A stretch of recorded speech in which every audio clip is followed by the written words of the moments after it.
오늘 우리가 함께 말씀을 좀 나누겠는데요. 마태복음 24장을 우리가 가도록 하겠습니다.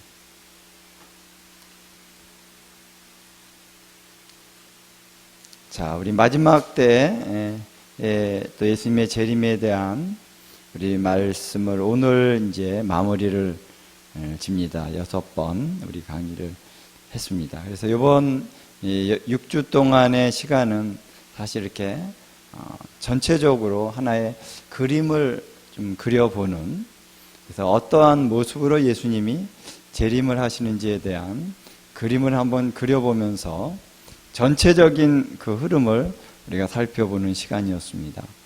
오늘 이제 마지막 시간인데요.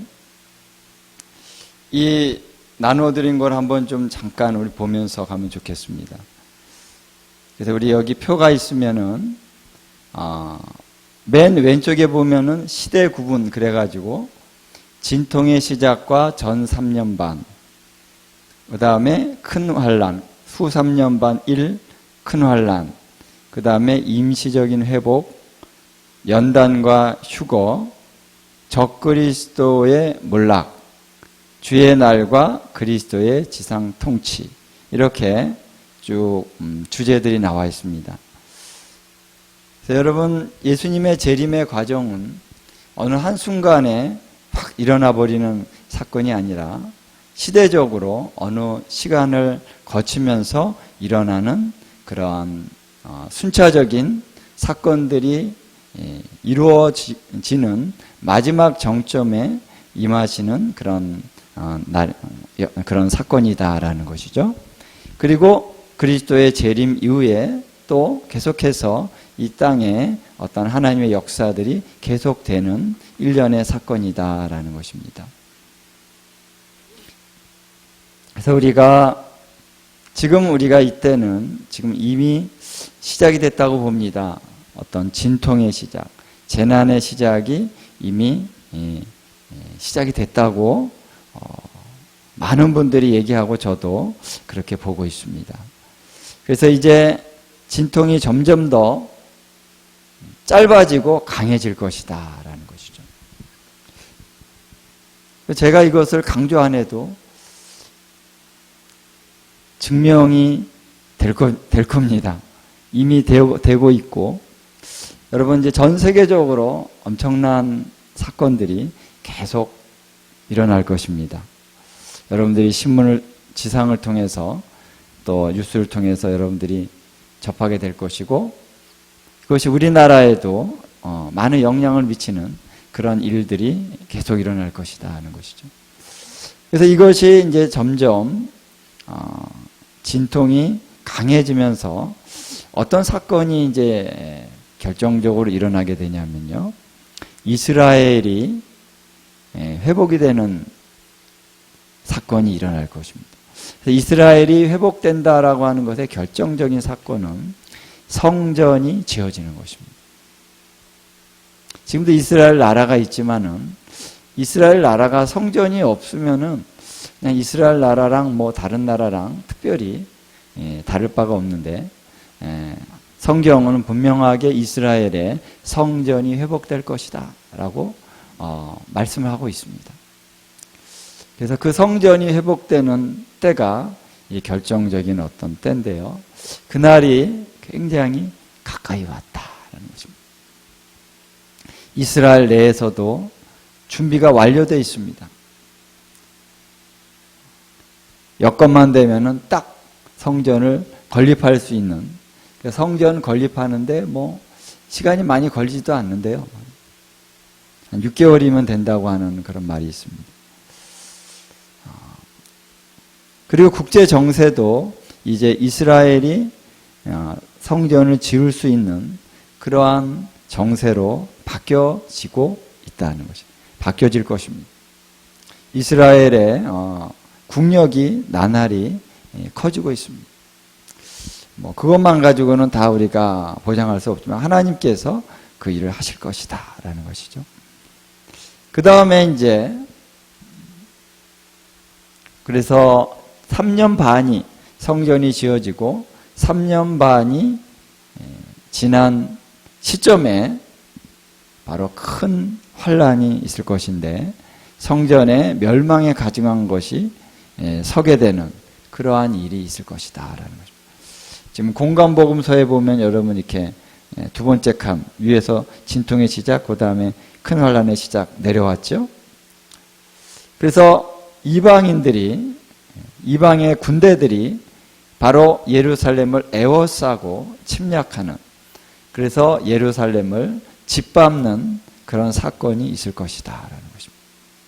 그래서 유대 땅까지 확산되면서 이스라엘 전 나라에 엄청난 환난과 핍박과 또 살육과 그런 사건들이, 엄청난 사건들이 일어날 것이면서 그 후로 이제 이방에도 이 큰 환난의 여파가 오게 될 것입니다. 이방에는 특별히 666이라고 하는 이 표를, 짐승의 표를 받지 아니하면은 경제적인 활동을 할 수 없고, 그래서 짐승의 우상에게 절을 해야만 되는, 그것을 강요받는 그러한 일들이 전 세계 곳곳에서 일어나게 될 것이다 라는 것입니다. 자, 이거에 대해서 여러분들 많이 얘기를 듣고 계신 줄 믿습니다만, 그렇다고 해서 짐승의 표를 받는, 그래서 그 억압을 당하는 지역이 전 세계가 다 일사불란하게 한꺼번에 다 그렇게 들어가는 건 아니에요. 좀 강한 데가 있고 약한 데가 있고, 어떤 곳은 좀 자유로운 곳이 있을 수 있습니다. 적그리스도의 그 세력의 영향력이 약하게 미치는 곳도 있다라는 것입니다. 그래서 그러한 모습들은 여러 가지로 이제 조성이 될 것인데, 어쨌든 전 세계 가운데 이런 영향력이 미쳐지는 것은 사실이다라는 것이죠. 그래서 이 엄청난 큰 환란이 있을 것이다. 그래서 하나님이 환란을 시작하게 하시는 이유는 뭐냐면은, 이 악한 세력을 심판할 뿐만 아니라 또 하나님의 사람들을 연단하시는 과정이다라는 것입니다. 그러면서 이 환란이 일어날 때 역설적으로 수많은 사람들이 구원을 받는 구원의 역사가 있게 된다라는 것이에요. 사람들이 환란이 있지 않고 편안하고 안락하고 풍요로울 때는요, 예수님 믿지 않아요. 아주 역설적이에요. 좋은 일이 많이 생기면은 사람들이 예수님을 믿을 것 같은데 그렇지 않다는 것입니다. 이 환난 가운데 들어갔을 때 사람들의 마음이 낮아져서 구세주를 찾게 되는 것이죠. 그때 하나님께서 큰 부흥과 함께 이 땅에 놀라운 하나님의 구원의 역사, 대추수가 일어나게 하신다는 것이죠. 그래서 이 환난이 일어난다는 것도 하나님의 섭리 가운데 있습니다. 그 다음에 이제 환난 후에 즉시 천체의 징조가 있고 하늘에서 인자의 징조가 나타납니다. 인자의 그런 징조가 하늘에 보인다는 것입니다. 모든 족속들이 이것을 볼 것이다. 그래서 통곡할 것이다 라는 것이에요. 그래서 이 사건과 함께 바로 이 부흥이 터지는 역사가 일어난다라는 것입니다. 이것이 이제 요엘서에는 성령이 부어진다라고 하는 말씀이 나오고 있죠. 어떻게 해요? 모든 육체에 성령이 부어진다. 그래서 모든 육체 가운데 예수님의 오심을 보고 통곡하는, 그래서 모든 육체가 여호와의 영광을 보리라. 이 모든 말씀들이 이렇게 같은 그런 시기에 같은 사건을 통해서 이루어지는 것이라고 저는 볼 수 있다는 것입니다. 그래서 엄청난 부흥과 엄청난 추수 그리고 엄청난 환란이 동시적으로 이루어진다라는 거예요. 그래서 부흥이 일어나고 그러면은 갑자기 이제 환란이 딱 그쳐버리고 풍요로운 그런 시대가 되는 게 아니라 환란과 부흥이 같이 엇갈려서 이 땅에 나타나게 된다. 우리 많은 사람들이요, 우리 부흥을 주십시오 기도하고 있습니다. 그런데 부흥을 달라고 기도하는 그 기도 안에 뭐가 포함이 되어 있다는 건가요? 먼저 환란이 온다는 거예요. 예. 우리가 생각하는 그냥 아름답고 멋있고 풍요롭고 정말 아무 걱정 없는 그런 부흥이 아니라는 것입니다. 부흥이라고 하는 것의 중요한 초점은요, 예수님을 믿고 돌아오는 사건이 일어난다는 거예요. 그렇죠? 수많은 사람들이 주님께로 돌아오는 추수가 일어난다. 그거를 위해서 부흥이 일어나는 것이지, 그냥 우리가 이 땅에서 잘 되고 잘 먹기 위해서 부흥이 일어나는 것이 절대 아니죠. 여러분, 우리 사도행전을 읽어보면요, 큰 부흥이 있었습니다. 성령의 강림이 있었습니다. 그리고 이 복음이 막 온 땅에 전파되고, 또 사도 바울을 통해서 이방 땅에도 많은 사람들에게 이 복음이 전파되면서 오늘 우리까지 왔는데요, 사도행전에 보면은 거기에 또 환난과 핍박이 있었다는 것입니다. 순교당하는 일이 있었다는 것입니다. 이것이 동시적으로 이루어지는데, 예수님이 재림하여 오시는 그날에는 이 모든 사건들이 더 강력하게 일어난다는 거예요. 환난도 강력하게, 그리고 추수도 강력하게, 부흥도 강력하게. 할렐루야. 오늘 우리가 성령의 역사를 많은 사람들이 경험하고 있지만, 그때는 더 강력한 성령의 역사가 일어날 것입니다. 기사와 이적이 주 예수 그리스도의 이름으로 일어나는데 더 놀라운 역사가 우리 가운데 펼쳐질 것입니다. 뭐 죽은 자가 살아나고, 또 오병이어와 같은 역사가 일어나고, 우리가 쫓겨다니면서 먹을 것이 없을 때 하나님께서 먹을 것을 그 자리에 이렇게 딱 나타나게 하실 수 있는 그런 기적도 우리에게 베풀어 주실 것이며, 또 어떠한 강력한 도우심으로 이 원수들이 우리를 죽이려고 할 때 하나님의 도우심의 손길이 우리를 견고하게 하셔서 우리를 막아주시는 그러한 기적들이 일어날 것입니다. 그래서 우리가 환난과 핍박과 고난이 온다는 것은 참 힘든 일이지만, 또 우리 하나님의 놀라운 역사들은 우리가 만날 때 얼마나 놀라운 그런 영광이 있겠습니까? 할렐루야. 이런 때 우리가 지금 살고 있다는 거예요. 이제 들어가고 있습니다, 여러분. 그래서 더 오래 사셔가지고 더 건강하게 오래 사셔서 이 하나님의 이 강력한 역사들을 다 경험하면서, 그리고 결국 승리하시는 여러분들 될 수 있기를 주님의 이름으로 축원을 드립니다. 할렐루야. 제가 마지막 때 환난과 이런 것들 얘기하니까 어떤 분들은 그런 얘기를 하시더라고요. 내가 빨리 죽었으면 좋겠다. 빨리 천국 가고 환난은 겪지 않고 천국에 가면 좋겠다. 이런 얘기를 하시더라고요. 아니다. 그렇지 않다. 이 땅에서 우리가 환난과 이 환난의 때를 당할 때 또 하나님의 놀라운 영광 우리가 경험할 수 있다는 거예요. 할렐루야. 그러니까 우리가 더 기대감으로 하나님, 내가 죽지 않고 살아서 우리 하나님의 이 놀라운 역사를 이 땅에서 경험하게 하옵소서. 이런 기도를 우리가 드리는 것도 좋지 않을까, 저는 그렇게 생각을 합니다. 자, 그 다음에 이제 택하신 자의 휴거가 있다는 것입니다. 하늘에서 인자의 징조가 있고, 그 다음에 모든 족속들이 인자가 오는 것을 보고 통곡하는, 그 인자가 오고 있는 것입니다. 이제 완전히 땅에 온 것이 아니라 오고 있는 이 공중에 계실 때 모든 족속이 통곡을 하고, 그 다음에 휴거가 일어난다. 택하신 자의 휴거. 그래서 이 휴거라고 하는 것은 환난 전이 아니라 환난 후라는 것입니다. 할렐루야. 그래서 우리가 그것을 잘 기억해야 되고요. 그러나 이 휴거가 일어난 다음에 엄청난 재앙이 이 땅에 쏟아지는 일이 있다라는 것입니다. 그래서 그 재앙을 우리는 경험하지 않고 하늘로 올라갈 수 있다는 것입니다. 그래서 이때 휴거가 있는 그때가 바로 죽은 예수님을 믿고 구원받은 자들도 부활의 몸을 입는 때다라는 것이에요. 부활의 몸, 할렐루야. 부활의 몸을 입게 되는 것이에요. 그것이 우리의 구원의 정점이 아닙니까? 예, 우리의 구원이라는 것은 단지 우리가 예수 믿고 저 하늘에 올라가 있는 것이 아니라 우리가 부활의 몸을 입는 것이라는 것입니다. 그래서 주님과 함께 통치하고 다스리고 주님과 함께 영원히 함께 사는 자가 되는 것입니다. 할렐루야.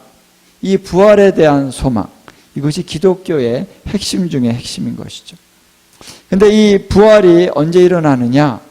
바로 예수님이 재림하여 오셔서 이 공중에서 우리가 주님을 맞이하게 되는 사건과 함께 부활이 온다라는 것이에요.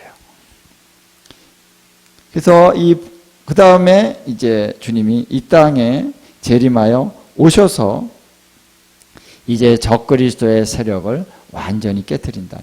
이방의 이 악한 군대들을 전멸시키고 이제 주님의 통치로 들어가서 이 땅을 심판하시는 일을 주님이 하시게 된다라는 것입니다. 자, 그래서 주님이 이 땅에 오신다는 것은 보호자에 앉기 위해서 오시는 것이다라는 거예요. 할렐루야. 마태복음 25장 31절 한번 같이 봉독하도록 하겠습니다. 우리 함께, 이거는 띄우지 않았죠? 우리 성경이나 우리 앱을 좀 보시면서, 자, 마태복음 25장 31절 함께 우리 합독하겠습니다. 인자가 자기 영광으로 모든 천사와 함께 올 때에 자기 영광의 보좌에 앉으리니. 할렐루야. 자, 예수님께서 자기 영광의 보좌에 앉으신다라고 했을 때 이 보좌는 바로 이 땅에 펼쳐지는 보좌다라는 것입니다. 저 하늘에 지금 보좌가 있습니다. 보좌에 앉으신 우리 하나님의 보좌입니다. 거기에 예수님도 함께 앉아 계십니다. 지금은. 그래서 하나님 우편에 그리고 그 보좌 안에 예수님이 함께 앉아 계셔요. 그래서 예수님은 지금 하나님 아버지와 함께 통치하고 계십니다. 이 성경에 보면요, 예수님이 승천하셔서 하나님 우편에 앉아 계신다 이런 말씀도 있고요. 그리고 하나님 보좌 우편에 앉아 계신다 이런 말씀도 하고 계셔요. 그래서 성경을 보면은 보좌 우편이면은 보좌가 아닌데, 그렇죠? 자, 보좌가 있는데 보좌 우편이면은 보좌 바깥이잖아요, 그렇죠? 근데 성경을 잘 보면은 보좌 안에서 오른쪽에라고 하는 의미로 쓰여진 표현이 있고요. 그리고 하나님 우편에 할 때는 하나님과 떨어져 있는 거죠. 떨어져 있는 우편에 앉으셨다 이렇게 표현을 하고 있습니다. 원어를 보면은 나중에 기회가 되면 이 원어를 한번 살펴보면 좋은데요. 어쨌든 예수님은 하나님 우편에 계시는데 보좌 안에서 보좌의 오른쪽, 보좌 안에 있는 오른쪽에 지금 계신다라고 성경은 말하고 계신다라는 거예요. 그래서 지금은 저 하늘에서 어린 양은 하나님과 함께 그 보좌에 앉아서 통치하고 계십니다. 함께. 여기서 우리가 좀 약간 아이러니하고 우리가 좀 받아들이기 어려운 부분이 있죠. 어떻게 보좌에 왕과 왕의 아들이 함께 앉아 있을까? 그렇죠? 그런 거 우리가 잘 못 보잖아요. 그렇죠? 근데 하나님께서는 예수님께서 십자가에 죽으시고 그 고난을 담당하셨기 때문에 그를 이제 높이 올려주시다 하나님 보좌에서 함께 지금 통치하게 해주시는 그 위치에 예수 그리스도를 올려주셨다는 거예요. 할렐루야. 그래서 예수님은 지금 아버지 하나님과 함께 통치하시는 거예요. 그런데 이제 그 예수님께서 이 땅에 오실 때는, 이 땅에 오셔서는 자기의 영광의 보좌에 앉으신다. 할렐루야. 그것을 이제 구약에서는 다윗의 보좌다 이렇게 얘기하고 있습니다. 그리고 이제 신약에 또 말씀이 있습니다. 예수님이 이 땅에 오신 것은 다윗의 보좌에 앉기 위해서 오신 것이다. 할렐루야. 그 말씀은 뭐냐면은 다윗에게 하신 그 언약, 하나님의 언약, 네 아들이 대대로 이 왕권을 잃어버리지 않을 것이다. 이렇게 하나님이 약속을 해주셨어요. 그런데 다윗의 자손들이 지금 왕이 지금 안 됐죠. 지금은 그 보좌가 끊겼습니다.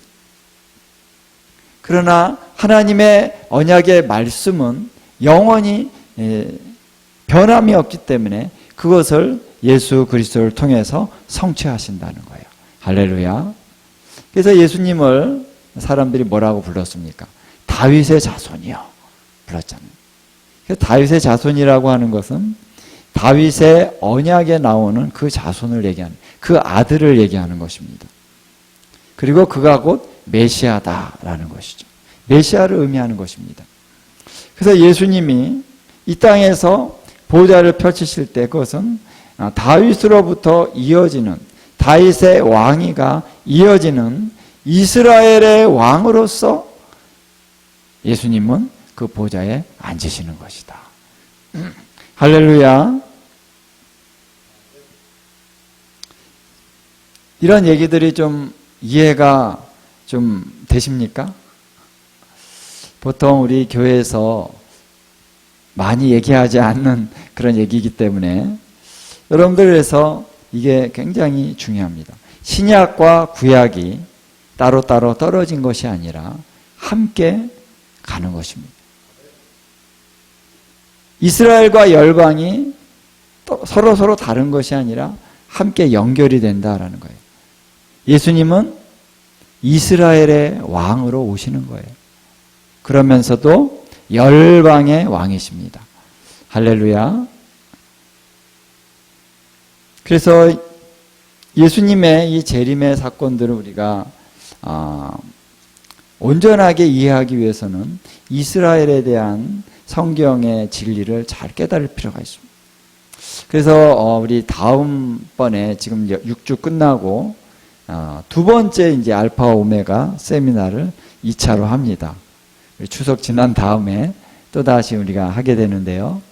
그때는 이스라엘의 회복에 대한 말씀을 성경적으로 우리가 나눌 것입니다. 그리고 그 이스라엘의 회복이 어떻게 요한계시록과 연관이 되는가라는 것을 우리가 보고자 합니다. 여러분, 이스라엘이 회복된다라고 하는 것을 우리가 제대로 이해하지 못하면 요한계시록이 잘 풀리지 않고요. 예수님의 재림에 대해서 우리가 굉장히 오해를 많이 할 수가 있습니다. 그래서 예수님의 재림에 대한 올바른 성경적인 메시지가 우리 가운데 없기 때문에 이단이 와서 무슨 신천지니 이런 이단이 와서 막 요한계시록을 가지고 우리에게 막 미혹을 하는데 그냥 다 넘어가는 거예요. 교회의 장로님, 권사님 이런 분들이 다 넘어가는 거예요. 오히려 신앙이 없는 사람들은 별로 관심 없습니다. 신앙이 있는 사람들이 넘어가요. 왜 그럴까요? 그 성경을 가지고 얘기하거든요. 그래서 제가 이렇게 가는데 어떤 사람이 보니까 신천지인 것 같아요. 자꾸 저한테 막 전도하려고 그러더라고요. 그래서 제가 그렇게 한마디 했습니다. 뭐라고 얘기했냐면 예수님은 이스라엘의 왕으로 오신다. 네가 아니야 그러니까. 예? 네가 이스라엘을 모르면은 요한계시록 모른다 그랬더니 막 당황해 하더라고요. 그래서 제가 얘기했습니다. 14만 4천이 너희들 지금은 또 달라졌는데 옛날에는요 신천지 자기네들이 14만 4천이라 그랬어요. 요한계시록에 나오는. 그래서 14만 4천은 너희가 아니고 이스라엘에서 하나님의 인침을 받은 하나님의 종들이다. 성경 봐라 그랬더니 깜짝 놀라더라고요. 이스라엘이야. 지금 이스라엘 저기 있잖아. 이스라엘 지금 이 땅 위에 이스라엘이 있어요. 그 사람들이라고 성경이 분명히 얘기했는데 이스라엘의 12지파라고. 그 너희가 무슨 이스라엘이냐. 너희는 한국 사람이지. 제가 딱 얘기했더니 막 움찔하더라고요. 예. 여러분, 성경을 우리가 확실하게 말씀대로 깨닫고 나면요, 이단이 들어올 수가 없습니다. 어떻게 예수님이 우리 저 과천 땅으로 오십니까? 신천지는 그렇게 믿고 있어요. 예수님이요, 재림하신데 과천 땅으로 오신다는 거예요. 말도 안 되는 얘기죠. 성경을 너무 모르니까 이단이 와서 막 이렇게 얘기하는데 그냥 다 넘어가는 거예요, 여러분. 여러분, 그래서 이스라엘은 그냥 관념적인 성경의 지식이 아니고요. 이스라엘은 이미 성취가 된 것입니다.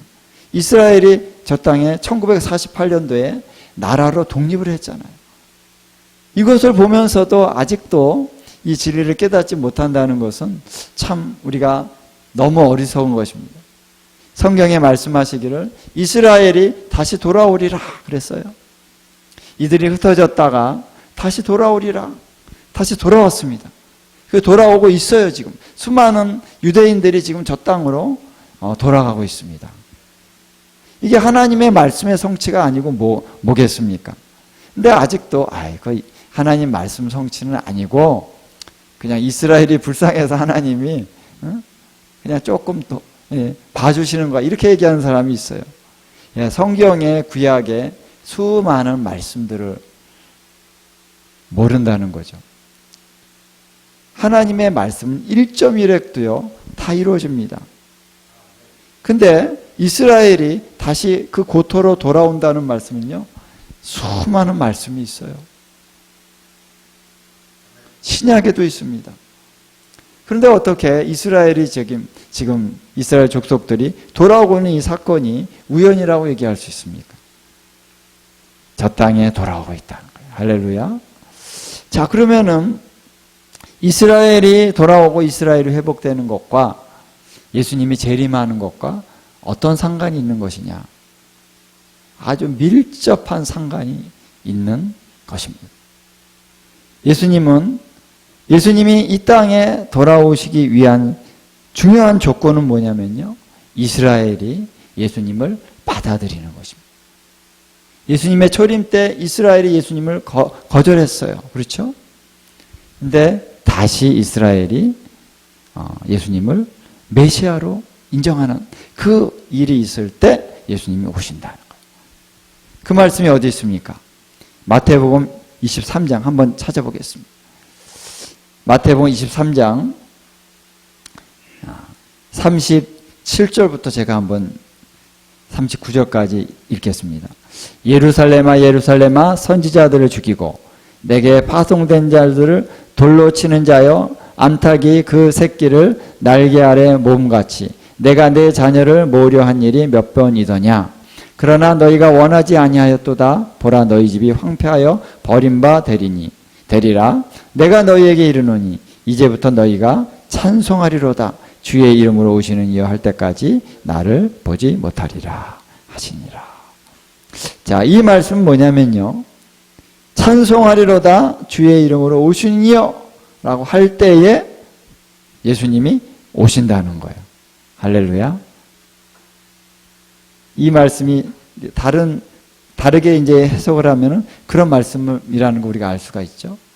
자, 이스라엘의 특별히 지도자들이 예수님을 인정할 때, 그리고 환영할 때 예수님은 이스라엘의 왕으로 세워지신다라는 거예요.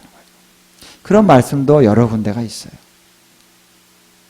그래서 여러분, 이제 이스라엘에 대해서 우리 다음 시간에는 우리 6번의 우리 강의를 하면서 이스라엘에 대한 부분을 좀 더 깊이 우리가 들어갈 것입니다. 구약에 있는 말씀들, 또 신약에 있는 말씀들을 함께 나누면서 또 요한계시록의 말씀들을 좀 서론적으로 좀 나누면서 이스라엘의 회복이 이 성경에서 얼마나 중요한 그런 주제인가라는 것을 우리가 함께 터치를 하고자 합니다. 그래서 이스라엘에 대한 회복의 대한 이 말씀이 열려지면요, 성경 전체가 더 활짝 열려집니다. 저의 경험도 그렇고 많은 분들이 그랬어요. 이스라엘을 우리가 그냥 무시해버리면 성경이 해석이 안 되는 부분이 참 많습니다. 그래서 이스라엘에 대해서 우리가 같이 나누고자 합니다. 자, 그래서 예수님이 이 땅에 오셔서 왕으로 좌정하신다는 거예요. 보좌에 앉으시고 천년간 통치를 하신다. 요한계시록에 보면 나오죠. 천년간 통치를 하면서 이 통치의 기간은 최종적으로는 이 땅에 심판을 내리시기 위한 기간이다. 그래서 이 천년이 지나면서 이 마지막 그 순간에 바로 이 땅의 모든 그런 피조물에 대한 심판이 이루어집니다. 그래서 영원한 불못에 던져지는 자들과 또 영원한 생명을 얻는 자들이 이제 분리가 된다라는 것입니다. 그것이 주님이 이 땅에 오셔서 하실 일이다. 그 다음에는 뭡니까? 새 하늘과 새 땅으로 들어가는 것입니다. 하늘도 땅도 또 우리도 믿는 자들도 부활의 몸을 입고 완전히 새롭게 됐죠. 그래서 새 하늘과 새 땅으로 들어가는 것입니다. 여러분, 이 땅에 있는 것 너무나도 아름답고 좋은 것들이 있지만 다 변화될 것입니다. 다 불로 정화되고 다 새로워질 것입니다. 더 이상 우리가 살았던 이 세상의 모습이 아니라는 거예요. 변화된 새 하늘과 새 땅에서 우리의 몸도 새로운 몸으로 새로운 존재로 이 새 하늘과 새 땅에 들어갑니다. 이것이 과연 뭘까? 너무나 엄청난 얘기죠. 그냥 우리가 단지 천국에 가서 하늘에서 산다 이 정도가 아니라 새 하늘과 새 땅이라는 거예요. 땅도 새 땅입니다. 그래서 이 땅에서 또 새 하늘에서 우리가 부활의 몸을, 새로운 몸을 가지고 주님과 함께 영원히 살아가는 영생으로 들어가는데 과연 이것이 어떠한 것일까? 정말 상상하기가 어렵습니다. 우리가 영광 안에서만 이것을 이해할 수 있습니다. 성령 안에서만. 그래서 성령께서 우리에게 감동을 주시면은 우리가 이해력으로는 다 이해하지 못하지만 장차올 그 소망이 무엇인지에 대한 감동을 주시면요, 이 마지막 때 주님이 이제 장차올 그 영광이 우리 가운데 계시가 되면은 지금 이 땅에서 일어나는 것은 정말 아무것도 아니라는 거죠. 어떠한 환란이 와도 이 환란보다 장차올 영광은 더 크다. 이 지금에 당하는 환란과 비교할 수 없다. 할렐루야. 이것이 주님이 우리에게 말씀하시는 복음이시다. 복음이다. 그래서 이 환란이 얼마나 극심할 것인가 두려워할 필요가 전혀 없습니다.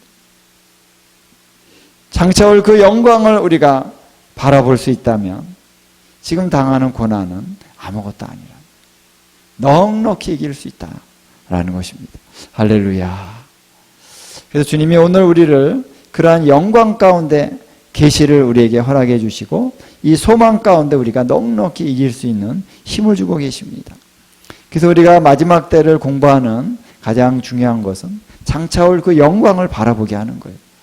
환란을 이겨내자, 이거는 이제 하나의 부수적인 것이고 그 영광을 우리들에게 보여주는 것입니다. 그래서 오늘 우리가 마지막 때를 이제 같이 또 요한계시록이나 말씀들을 나눌 때 더 많은 부분에 있어서는 장차올 그 영광이 어떤 것인가, 그것을 우리가 깨닫는 것이 참 중요하다는 것입니다. 그리고 이 땅에서도 성령님이 우리 가운데 임하시면 그 영광을 조금씩 맛보게 해주십니다. 할렐루야. 그래서 이 마지막 때는 그 영광을 우리가 더 충만히 맛보게 해주실 것입니다. 그래서 최종적으로 임할 그 영광을 우리가 갈망하고 소망하도록 주님이 우리를 그렇게 연단해 가시는 거예요. 할렐루야. 그러한 충만함이 저와 여러분 가운데 가득 채워질 수 있기를 주님의 이름으로 축원을 드립니다. 아멘. 자, 그러면 우리가 이 장차올 영광에 우리가 동참하는 자가 되려면 어떤 자가 되어져야 되느냐? 성경은 우리들에게 분명히 얘기해 주고 있습니다. 깨어서 준비하라. 뭘 준비해야 됩니까? 준비할 게 있다는 거예요. 깨어 있으라. 그래서 마태복음 25장 보면은 첫 번째 열처녀의 비유와 두 번째 달란트 비유가 있죠. 이 열처녀의 비유에서 얘기하는 것은 뭐냐면 깨어 있으라라는 거예요. 그날과 그 시를 알지 못하기 때문이다 라고 말하고 있습니다. 여러분, 지금 시간이 많지 않아요. 우리가 그때를 준비하기 위해서는 그렇게 시간이 마냥 주어지는 것이 아니기 때문에, 그리고 내가 오늘 예수님을 부를 수 있다고 해서 정말 다 준비가 된 것이냐? 아닐 수도 있다는 것입니다. 그렇기 때문에 우리가 깨어나야 되는 것입니다. 마태복음 7장에도 그런 말씀을 하시잖아요. 나더러 주여 주여 하는 자가 다 천국에 들어갈 것이 아니다. 우리가 신앙 고백을 하고 예수님을 주님이라고 확실하게 부를 수 있고 정말 성경적으로 지식적으로 알고 그렇다고 해서 우리가 구원받을 수 있는 게 아닐 수 있다는 거죠. 그래서 우리가 이것을 잘 깨닫는 것이 필요합니다. 그러면 믿음으로 의롭다 하심을 받는 게 아닙니까? 맞습니다. 그건 진리죠. 믿음으로 의롭다 하심을 받습니다. 로마서의 말씀 틀린 것이 아니라 마태복음, 로마서, 야고보서 모든 말씀이 다 똑같은 하나님의 말씀이기 때문에 믿음으로 의롭다 하심을 받는 게 아닙니까? 맞습니다. 근데 우리가 잘 깨달아야 돼요. 그 믿음이 어떤 믿음이냐? 진짜 구원받는 믿음이라면 또 야고보서에서는 행함이 있는 믿음이다 이렇게 얘기하는 것입니다. 행함이 있는 믿음이 살아있는 믿음이다. 그렇기 때문에 오늘 우리가 믿음이 있는가라고 하는 것을 우리가 깨닫기 위해서는 진짜 내가 믿음이 있다면 나의 삶이 그렇게 또 살게 된다는 것입니다. 내가 그렇게 살아야 그것 때문에 구원을 받는 것이 아니지만 은혜입니다. 그렇죠? 은혜예요. 하나님이 은혜로 주시는 것입니다. 그렇지만 우리가 그 은혜로 믿음으로 말미암아 의롭다 하심을 얻었다면 우리의 삶 속에서 반드시 그 열매가 드러난다는 것입니다. 열매가 없다면 내가 진짜 믿음이 있는가? 그거를 다시 점검해 봐야 된다. 그날 우리가 주님 앞에 섰는데 주님이 나는 너 모른다 얘기하시면 어떻게 됩니까? 큰일이죠. 그럼 제가 여러분들을 두렵게 하려고 이런 말씀 드리는 게 아니라 말씀이 그래요. 그렇잖아요. 그렇죠? 제가 두렵게 하려고 해서 두려운 게 아니라 진짜 두려운 것입니다. 우리가 주님 앞에 섰는데 나는 너 모른다. 이 불법을 행하는 자들아 내게서 떠나가라. 여러분 이 말을 들으면 어떻게 됩니까? 이제는 기회도 없어요. 그때는 기회도 없어요. 그렇죠? 큰일입니다. 큰일 정도가 아니죠. 주님 앞에 섰을 때 내가 너를 안다. 이 말을 들어야 됩니다. 그래. 어서 와라. 내게로 가까이 와라. 여러분 그러기 때문에 준비되어져야 되기 때문에 주님이 이렇게 많은 말씀들을 주고 계시는 줄을 믿습니다. 그렇죠? 그래서 우리 열처녀의 비유에서는요. 두 가지의 종류의 사람이 있잖아요. 다 기다리는데 신랑을 다 기다리는데 한 사람은 등을 준비했는데 기름을 준비하지 않은 사람이 있고요. 한 사람은 기름과 등을 함께 준비한 사람이 있다. 기름이라는 것이 무엇일까? 물론 이제 성령의 기름 부으심이라고 말을 할 수도 있죠. 예수님을 믿는 겉으로의 모양은 있는데 내면 안에 성령님의 어떤 살아있는 그런 기름 부으심과 성령 안에서 하나님과의 그런 친밀한 교제가 없는 사람이 있다면 성령님의 기름 부으심을 준비해야 된다라는 거예요. 여러분, 성령님이 내 안에 거하시고 역사하시는 것을 여러분 분명하게 느끼고 계십니까? 날마다 성령님 안에서 예수님과 하나님 아버지와 교제하고 있습니까? 우리가 그것에 대해서 확실하게 우리가 점검을 해야 됩니다. 내가 예수님을 믿고 있지만, 믿는다라고 나도 알고 있고 다른 사람도 그렇게 알고 있지만, 외적인 종교적인 행위가 아니라 내적인 성령님의 그런 교통하심이 내 안에 정말로 확실하게 있느냐라는. 오늘도 내가 아침에 주님과 교제하고 왔느냐라는 거예요. 주님의 음성이 우리에게 들려지느냐. 그러나 또한 이 기름이라고 하는 건요, 그것만의 얘기가 아니라, 성령의 기름 부으심만이 아니라 이 등불이, 우리의 믿음의 신앙이 계속 살아있는 믿음이 되기 위해서 준비되어져야 될 것이 있다는 거죠. 계속 연료가 필요하다는 거예요. 연료. 왜냐하면 환난이 오고 고난이 오고 어려우면 우리가 진정으로 믿는 믿음의 신앙이었을지라도 이 환난과 핍박과 유혹과 공격을 받을 때 이 신앙이 꺼져갈 수 있다는 거예요. 그렇기 때문에 고난이 와도, 시험이 와도, 어떠한 강력한 핍박이 와도 죽음 앞에서 우리가 주님을 믿음으로 고백해야 되는 순간이 올지라도 우리가 거기에서도 우리의 믿음을 확실하게 고백하고 선포하고, 우리가 죽음을 당해야 된다면 죽음을 맞이할 수도 있는 그러한 신앙의 고백으로 나가려면요, 준비되어져야 될 게 있다는 거예요. 우리가 확실하게 알아야 된다는 거예요.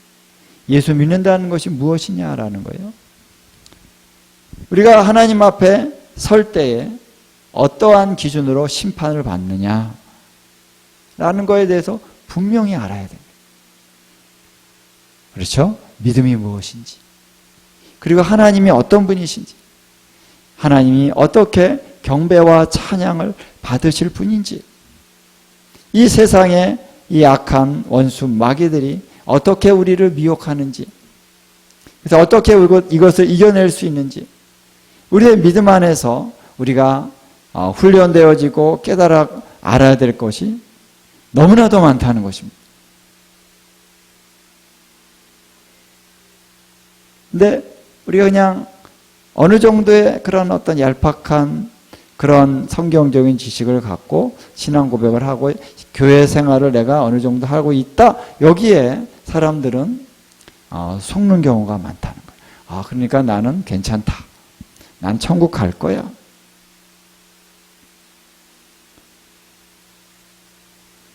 그래서 성경은 그렇게 얘기하죠. 자, 모래 위에 짓는 집과 반석 위에 짓는 집이 있다. 근데 몰라요. 이 집이나 이 집이나 그냥 다 똑같은 것 같아요. 괜찮은 것 같아요.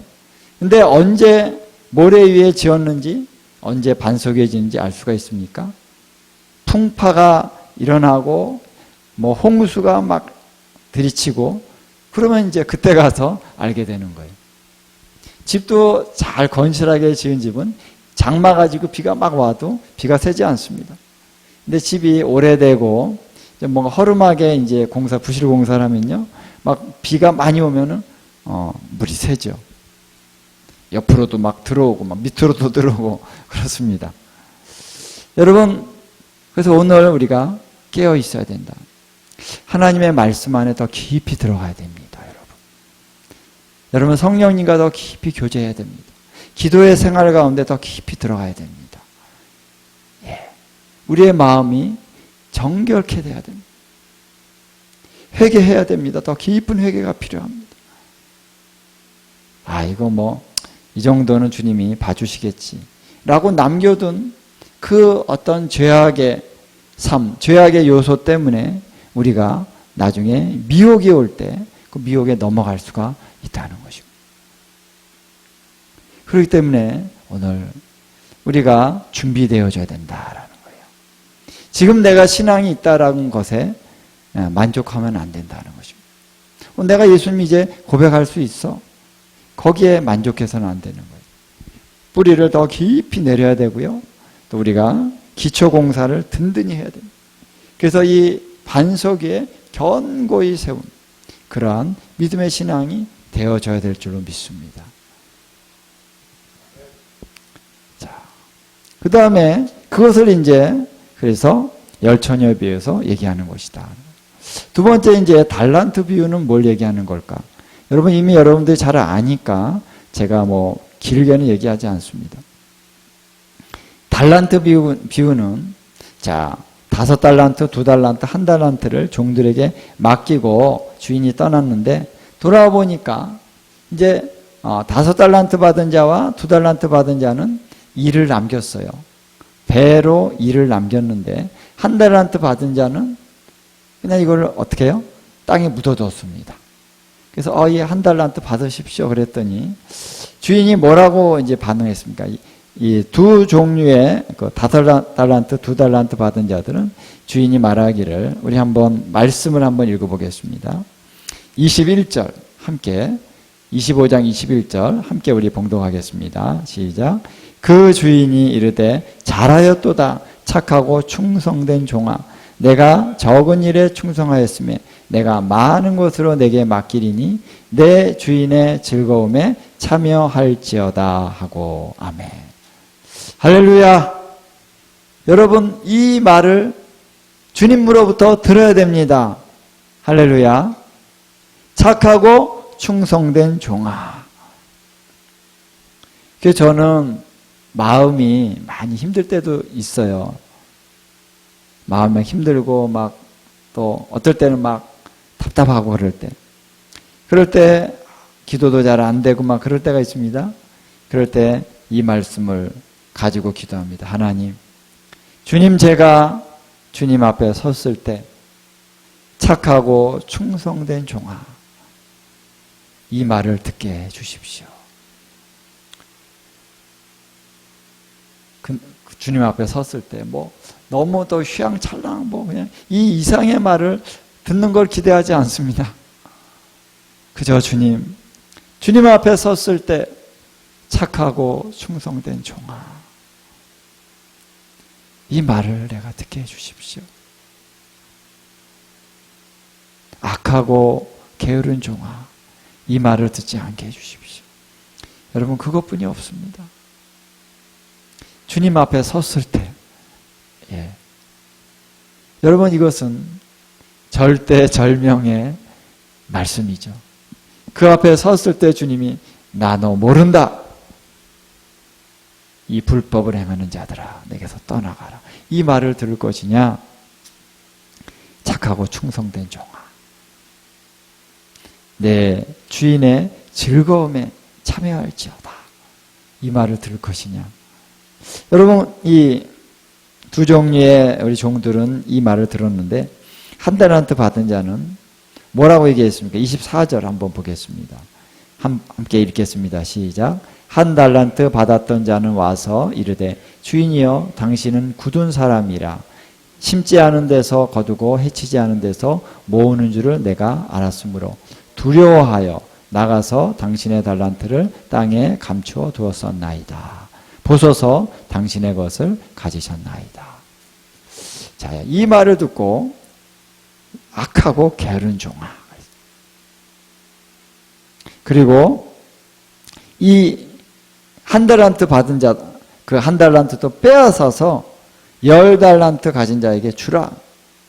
무릇 있는 자는 받아 풍족하게 되고 없는 자는 있는 것도 빼앗기리라. 그리고 이 무익한 종을 바깥 어두운 데로 내쫓으라. 거기서 슬피 울며 이를 가리라. 자, 여러분 이 말씀 굉장히 두려운 말씀입니다. 많은 사람들이 제가 대화를 하는데 이 바깥 어두운 데로 내쫓으라. 거기서 슬피 울며 이를 갈리라는 이 말씀이, 이게 구원은 받는데 한쪽에서 고통과 연단을 좀 받아서 다시 구원을 받을 수 있기 위해서 잠깐 이것을 하는 말씀입니다. 이런 식으로 해석하는 사람들이 많더라고요. 여러분, 그렇게 해석하는 건 굉장히 자의적인 해석입니다. 이 마태복음에 보면요, 이 바깥 어두운 데로 내어쫓아 슬피 울며 이를 간다는 말씀이 한 대여섯 군데 나옵니다. 대여섯 군데 나오는데요, 그 말씀들이 다 구원받지 못한다는 말씀이에요. 여기만 나오는 구절이 아닙니다. 자, 그렇기 때문에 오늘 굉장히 우리가 각성해야 된다는 거예요. 자, 그러면 왜 예수님이 이런 심판을 하셨을까? 자, 첫 번째, 이 사람은요, 자, 달란트를 받았기 때문에 처음에 믿음을 가졌다라고 우리가 말할 수 있습니다. 그렇죠? 그러니까 달란트를 맡겼어요. 이 달란트라는 건 재능이라고 우리가 많이 해석을 하는데, 재능이라는 해석 이제 의미도 있지만은, 이 달란트라는 거는 바로 믿음이라고 할 수 있습니다. 주님이 우리에게 믿음을 주셨어요. 믿음도 주님의 선물입니다. 그렇죠? 믿음을 주셨어요. 예수님을 믿잖아요. 내가 예수님을 나의 주여, 나의 하나님이라고 내가 고백할 수 있다는 것은 믿음을 주셨기 때문입니다. 할렐루야. 예수님이 나를 위해 십자가에 죽으셨다라고 하는 것을 고백할 수 있다는 건요, 믿음을 주셨기 때문에요. 은혜입니다. 내가 도를 깨달아가지고 고백할 수 있는 게 아니잖아요. 그렇죠? 은혜요, 믿음입니다. 믿음을 주셨기 때문에. 그래서 우리가 믿음을 고백할 수 있었는데, 주님이 여기서 하시는 그 의미는 뭐냐면은, 네가 나를 주요, 구주로 고백할 수 있는 믿음을 가졌다면 이 믿음을 가지고 일을 남겨라 라는 거예요. 뭡니까? 너의 삶이 행함이 있는 믿음으로 살아라 라는 것이. 여기서 우리가 좀 잘 깨달아야 됩니다. 야고보서에서도 얘기하는 것입니다. 너희가 믿음이 있느냐? 그러면 너희가 사랑의 계명을 실천해라. 그래서 너희의 영혼을 구원할 바 이 말씀을 행하라라는 거예요. 마음에 심겨진 도를 행하라. 너희가 믿음이 있다면은 그 믿음을 계명을 지키는 삶으로 표현해라라는 것입니다. 여기서 많은 사람들이 이 하나님의 말씀에 대한 오해를 한다는 것입니다. 믿음인데 한 번 믿음이 아니라 믿음에서 믿음으로, 로마서도 그러죠. 믿음으로 시작해서 끝까지 믿음으로 가야 되는 거예요. 자, 내가 예수님을 믿었는데 나의 삶은 정말 합당한 삶이 아니다. 사랑해라. 내가 너희를 사랑한 것처럼 계명을 지키지 않고 사랑하지 않는 삶을 내가 산다고 해봅시다. 그러면 그건 뭡니까? 형제를 사랑하지 않는 자는 믿음의 삶이 아닌 거예요. 그렇죠? 내가 예수님을 믿는 그 믿음이 분명하다면은 형제를 사랑하라고 하신 말씀을 행하여 살 수 있고 또 그렇게 살 것입니다. 예수님이 나를 위해서 죽으셨다면 나도 형제를 위해서 사랑을 실천하는 삶을 사는 자가 어떤 자입니까? 그것이 믿는 자인 거예요. 그래서 믿음이라고 하는 것은 처음 한 번만 딱 믿으면 끝나는 믿음이 아니라 믿음은 계속적인 믿음입니다. 살아있는 믿음이에요. 살아있는 믿음. 태어났으면 계속 살게 되는 것을 의미하는 거죠. 거듭났으면 그 생명이 계속되는 것입니다. 근데 거듭날 때만 예수님을 나의 주라고 고백하고 나의 삶 속에서는 내가 예수님을 주님으로 인정하지 않는 삶을 산다면 그게 어떻게 믿음이겠습니까? 그렇죠? 그래서 이 달란트를 장사해서 일을 남기라고 하는 것은 뭐냐면요, 이 믿음은 내가 너에게 믿음을 주었고 너희가 믿음으로 나를 고백했고 그래서 거듭났고 예수님을 알게 됐다. 그러면은 내가 올 때까지 이 믿음을 지켜라. 그래서 이를 남겨라. 그런데 이 한 달란트 받은 사람은요, 하나님을 오해했어요. 먼저 믿음은 받았고 신앙 고백했는데 하나님을 제대로 알지 못했어요. 당신은 굳은 사람이라. 하나님이 좀 이제 그 사랑과 자비와 긍휼이 많은 분이 아니라는 거예요. 엄격하고 좀 굳은, 약간 이렇게 좀 엄격해서 막 따지고 잘 주지도 않고 그런 분이라는 거예요. 그래서 하나님에 대한 확실한 이해가 없다는 거예요. 자, 구원을 받았는데 십자가에서 나를 위하여 죽으신 예수 그리스도의 보혈로 말미암아 우리가 구원을 받았다면 우리 하나님이 얼마나 사랑의 하나님이신지를 당연히 우리가 깨달을 수 있어야 되는데 깨닫지 못했다는 거예요.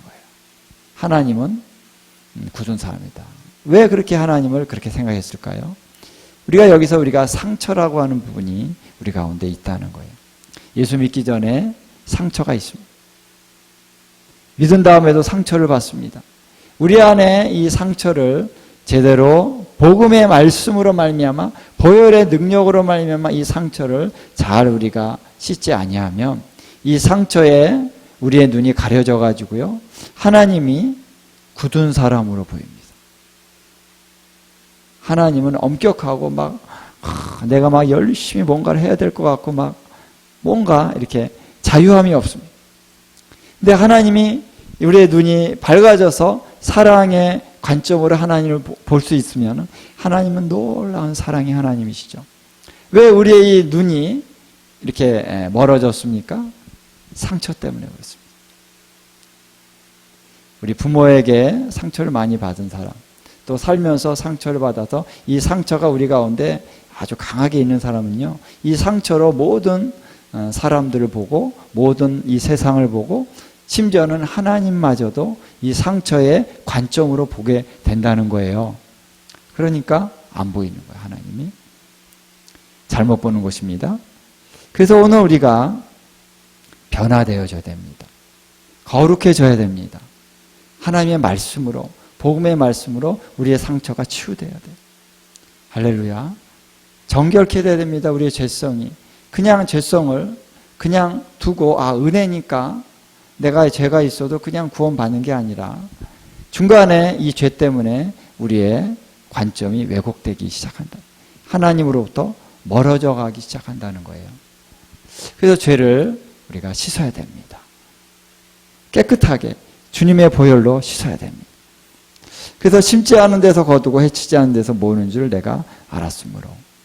그러니까 하나님은 분명히 심은 대로 거두리라 말씀하셨는데 이 하나님의 심은 대로 거두신다는 이 말씀에 대한 오해가 있다는 거예요.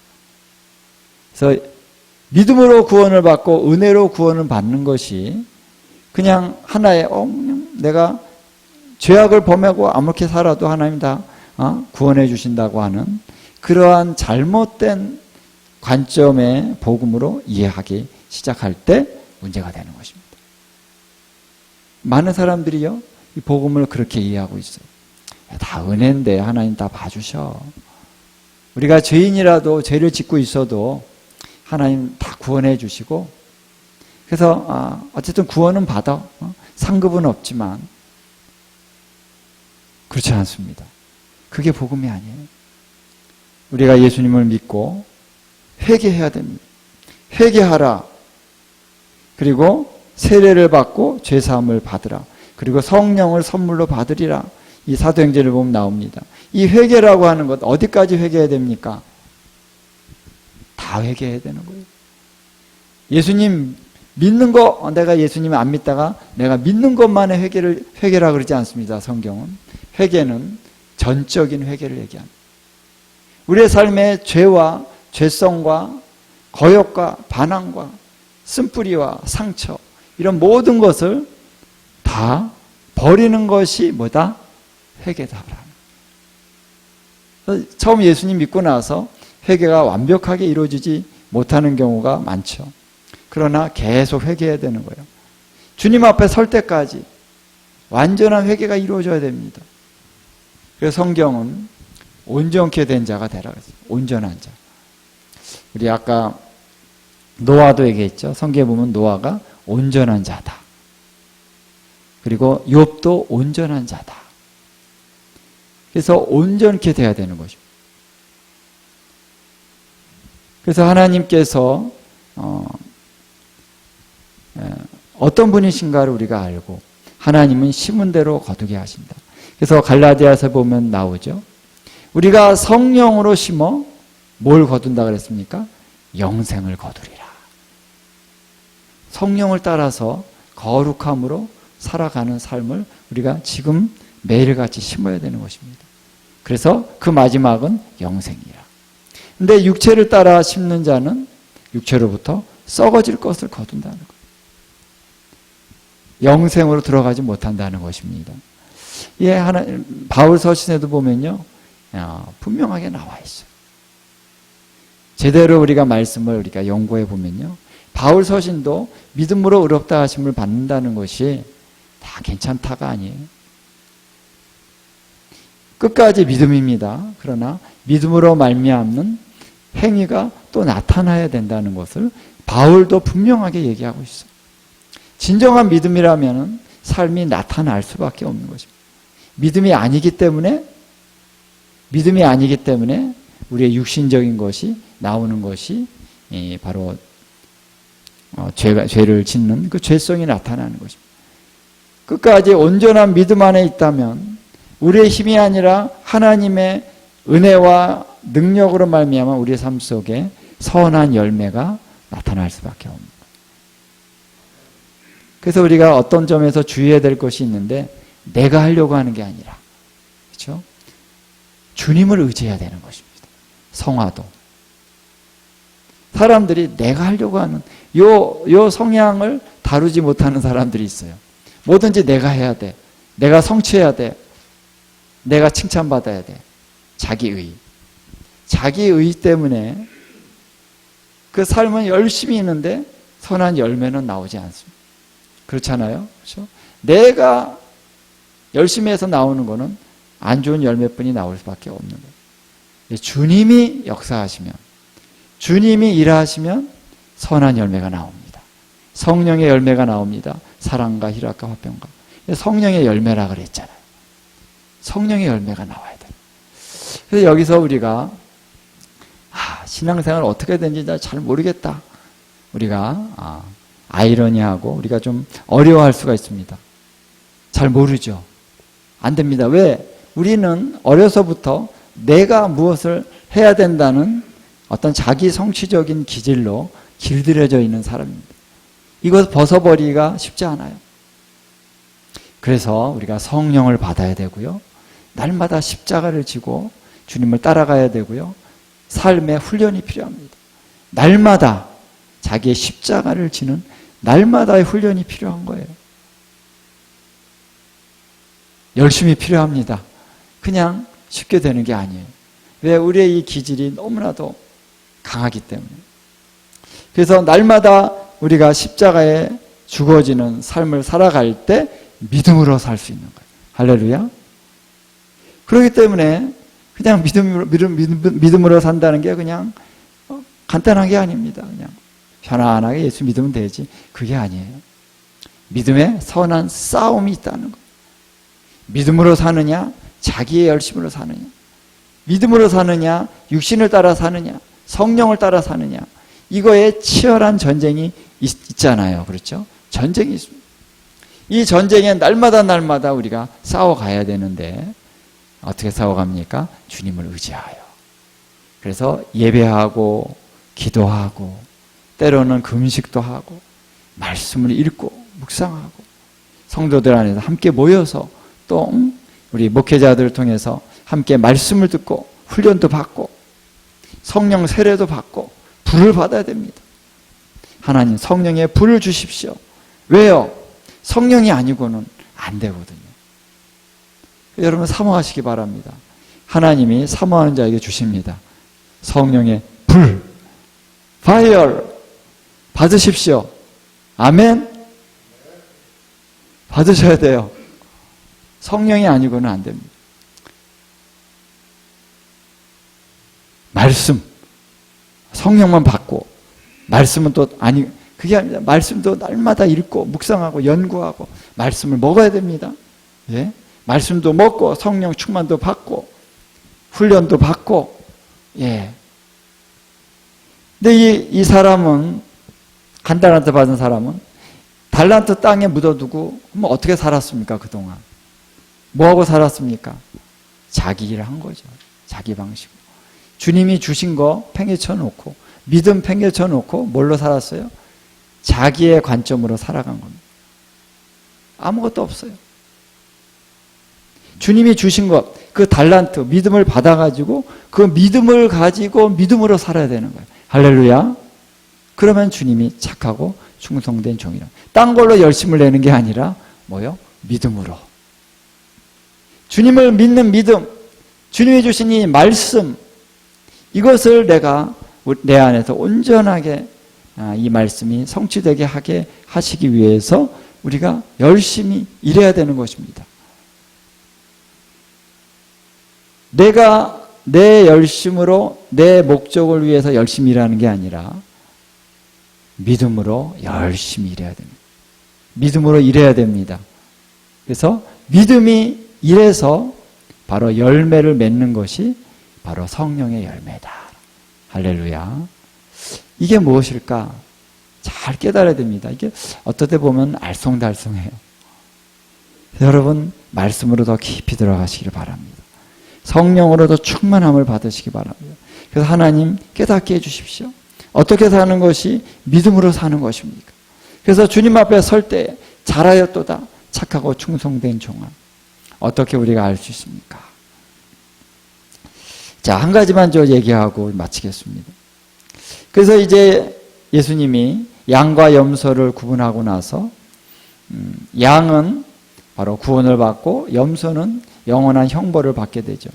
근데 여기에 여러분 잘 아는 말씀에서 제가 길게 얘기를 안 하는데 여기서 강조해서 말씀하시는 포인트가 무엇입니까? 그것은 여기 내 형제 중에 지극히 작은 자 하나에게 한 것이 곧 내게 한 것이다. 이것은 무엇을 얘기합니까? 형제 사랑을 얘기하는 거예요. 예수님 말씀하셨죠? 내가 너희를 사랑한 것처럼 너희도 서로 사랑하라. 사랑의 계명, 형제 사랑을 여러분들이 삶 속에서 살았느냐라는 것을 예수님 말씀하시는 거예요. 나 혼자서 신앙생활 하는 것처럼 나만 열심히 해서 뭔가 내가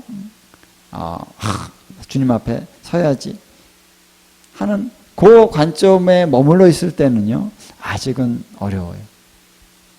사랑해야 됩니다. 사랑을 실천해야 되고 우리가 공동체로 모여야 됩니다. 함께 모여야 됩니다. 모여서 우리 형제들을 사랑해야 되는데 예수님이 나를 사랑한 것처럼 사랑하라. 이 말씀이 마지막 그 시간에 결정적인 어떤 그 심판의 기준이 된다라는 거예요. 영원한 형벌로 들어가느냐, 영생으로 들어가느냐. 이 말씀은요, 믿음과 또 연결이 되는 거예요. 아까 제가 말씀드린 것처럼 진정한 믿음이 있다면 그 믿음은 행함으로 나타나는데 어떤 행함이냐면은 형제를 사랑하는 사랑의 삶으로 나타난다. 그래서 갈라디아에서 보면요, 믿음이 사랑을 통해서 일한다 그랬습니다. 믿음이 역사한다, 일한다. 어떻게 해요? 사랑을 통해서. 그러니까 사랑과 믿음은 같이 가는 거예요. 사랑을 통하지 않는 그 믿음이 열심히 믿음으로 하는데 사랑을 통하지 않는 것은 주님 앞에 이제 쳐주지 않는 거예요. 그래서 우리의 믿음이 일을 해서 열심히 믿음으로 달란트를 이렇게 장사를 해서 뭘 남겨야 되느냐? 사랑을 남겨야 되는 것입니다. 사랑을. 이 사랑을 남길 때 여러분도 알 수 있지만 이 사랑을 받는 그 사람들도 알 수가 있죠. 그렇죠? 그래서 우리가 형제 안에서 연합을 이루고 하나됨을 이루고 서로 사랑하고 서로 도와주고 함께 우리가 가는 것입니다. 한 가족을 이루는 것입니다. 근데 형제를 사랑할 때 왜 믿음이어야 되느냐? 여러분, 내가 내 열심으로 사랑하면요, 형제들이 내가 열심히 사랑하면 사랑할수록 상처를 받아요. 내가 열심히 너 사랑할게, 내가 사랑 열심히 하면요 도망가요. 왜? 우리의 이 육신적인 모습이 드러나면은 너무 싫거든요. 내 방법으로 사랑하면은 사람들 도망갑니다. 어떻게 사랑해야 됩니까? 하나님의 생명으로 사랑해요. 예수님이 나를 사랑하신 것처럼 예수님이 나타나셔야 돼요. 그러니까 믿음이 필요한 거죠. 믿음으로 사랑해야 되는 거죠. 나는 너 사랑할 수 없어. 네가 나한테 이런 말 하는데 당장 너 막 쏴주고 싶어. 그런데 내 안에 예수님께서 사랑해라. 내가 너를 어떻게 사랑했니?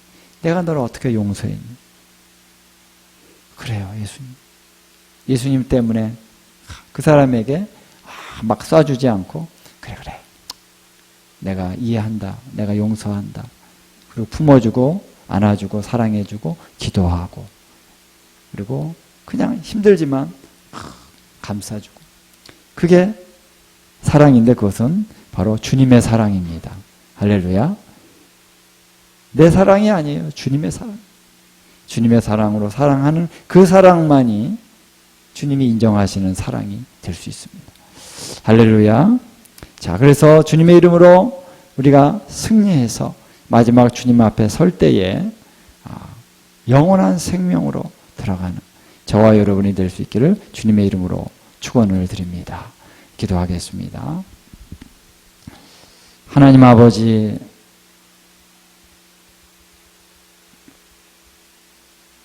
오늘 그동안 6번 강의 시간들을 우리가 같이 나누면서 오늘 마지막 최종적인 영원한 심판의 기준에 대해서 우리가 함께 나누었습니다.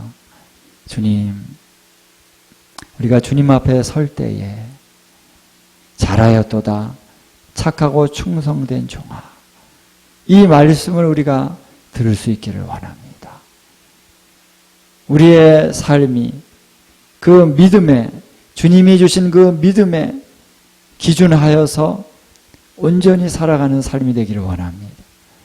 사랑의 열매로 가득 찬 삶이 되기를 원합니다. 주님, 온전한 회개가 있는 삶이 되기를 원합니다. 주여, 우리에게 지혜와 계시의 영을 더하여 주시옵소서. 주님의 복음의 말씀을 더 온전히 깨닫게 하여 주시옵소서. 우리가 외식하는 자가 되지 아니하게 하여 주시옵소서. 진실로 내 안에 살아계신 예수님과 함께 동행하는 삶을 살아가는 저희들이 되기를 원합니다. 노아와 같이, 욥과 같이, 에녹과 같이 우리 하나님과 동행하는 삶을 살아가는 저희들이 될 수 있도록 주여 이끌어 주시사, 그날에 우리가 주님 앞에 설 때에 내가 너를 안다. 내가 너를 안다. 착하고 충성된 나의 종아, 내게로 와라. 나와 함께 영생을 누리자. 우리 주님의 그러한 말씀을 듣는 저희들이 될 수 있도록 역사해 주십시오. 오늘 성령이여 우리 가운데도 기름을 부어 주시옵소서. 성령이여 우리에게 생명의 말씀으로 먹여 주시옵소서. 그래서 우리가 그 말씀을 받고 그 말씀으로 말미암아 생명을 얻고 누리고 또 견고하게 되고 또 정결하게 되고, 그래서 하나님 주님의 그 생명력을 나타내며 그래서 사랑의 실천의 삶이 되며 더 많은 사람들에게 또한 이 열매를 나눠 줄 수 있는 자가 될 수 있기를 원합니다. 오늘도 함께 하시는 우리 주님을 찬양드리며 예수님의 귀하신 이름으로 기도하옵나이다. 아멘.